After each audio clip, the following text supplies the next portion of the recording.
Sim. Olá, pessoal, aqui de volta. Eh, Tem havido uma repercussão muito grande essa questão do apagão em São Paulo. Os prejuízos são enormes, mas e aí? Como é que ficam os consumidores nessa? Ficam no prejuízo. No direito, a gente fala uma coisa, é o seguinte: são necessárias duas coisas para a gente analisar a questão do prejuízo e a questão da responsabilidade. É dano e responsabilidade. Isso é o ápice no direito, não é? Quem provocou um dano é responsável, de alguma forma, em indenizar. É sobre isso que vamos falar muito rapidinho aqui, fazer uma reflexão a respeito. Até coloquei um título bem sugestivo assim, apagam em São Paulo, e como ficam os consumidores. E como ficamos nós no nosso canal, se você ainda não se inscreveu? Se inscreva! Se inscreva aqui, o professor J. Bosco terá um imenso prazer em trazer aqui os temas que vocês sugerirem, para a gente conversar, usar uma linguagem muito simples, sem juridiquês.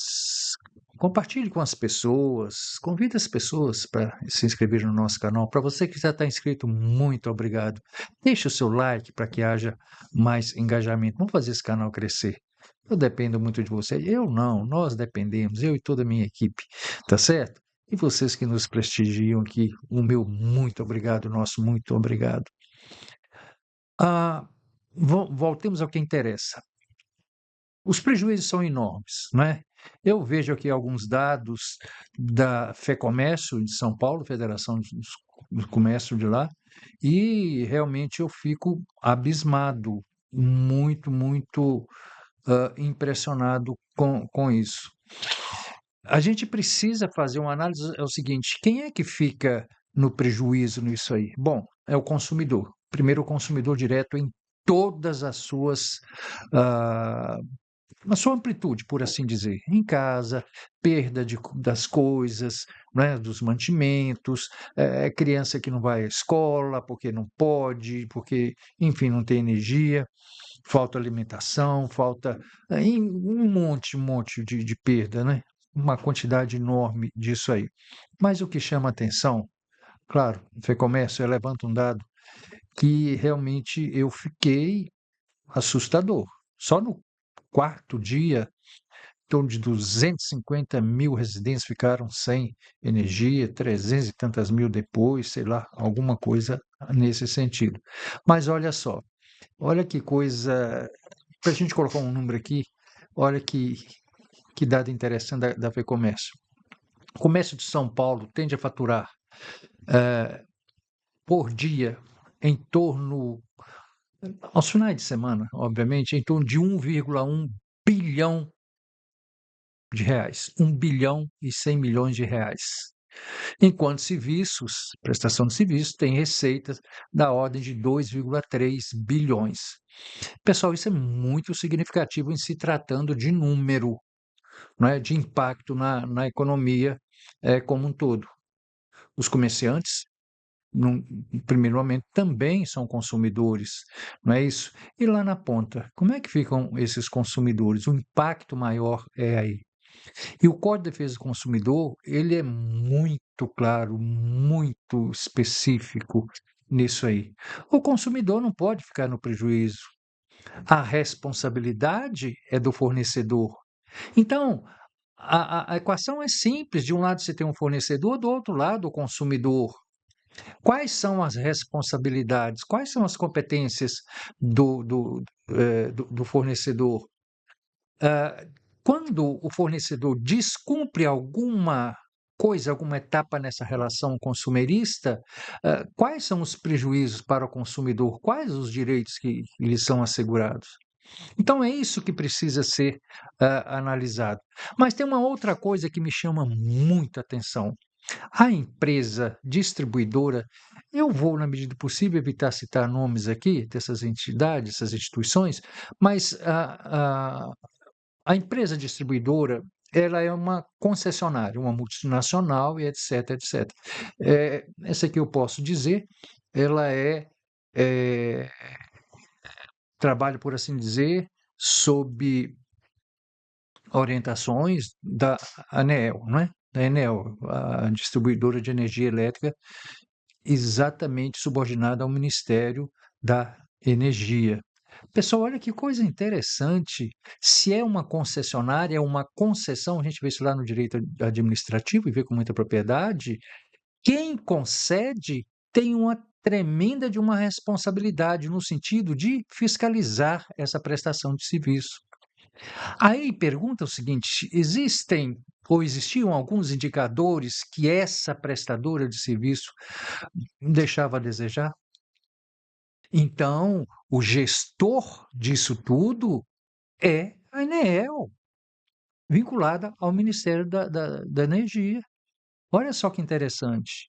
Por que que eu estou chamando a atenção para isso? Porque aí, pessoal, houve um auê danado, a mídia e tal, o ministro da Energia vem a público e cobrando, quer dizer, depois, como diz o pessoal lá do interior, onde eu nasci, depois que o santo passa, não adianta tirar o chapéu.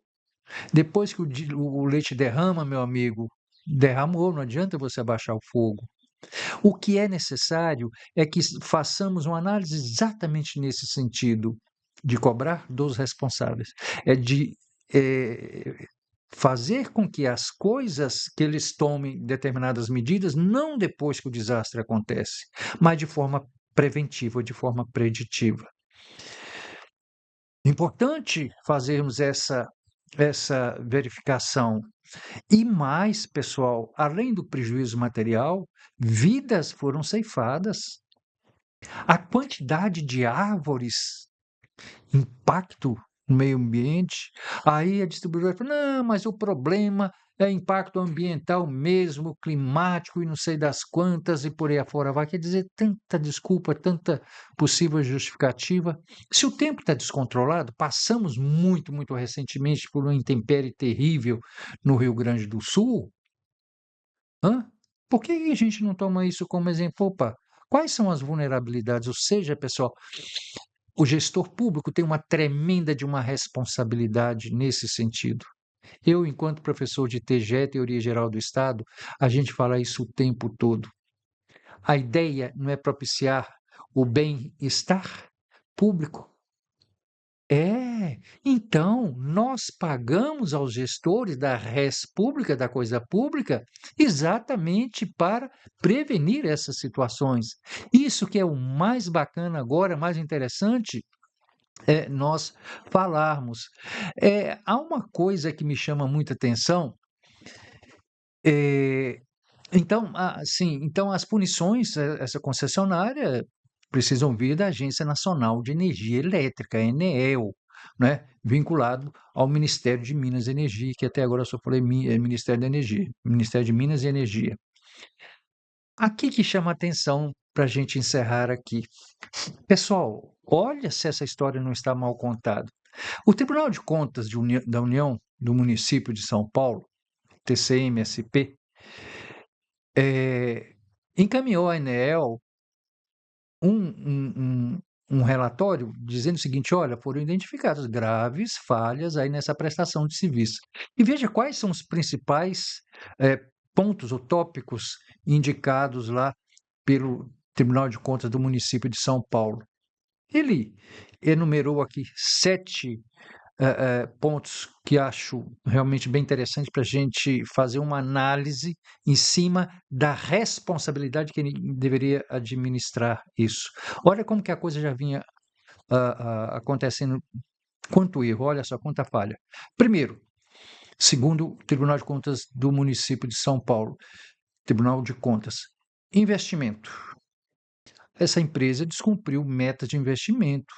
Entre 2018 e 2022, teria deixado de investir 1,52 bilhão de reais que estava previsto em seu plano de desenvolvimento. Segundo, o tempo médio de atendimento a emergências, segundo o tribunal, a empresa aumentou 72,2% de atendimento entre 2021 e 2024, atingindo uma marca de 894 minutos. Ou seja, Problema detectado.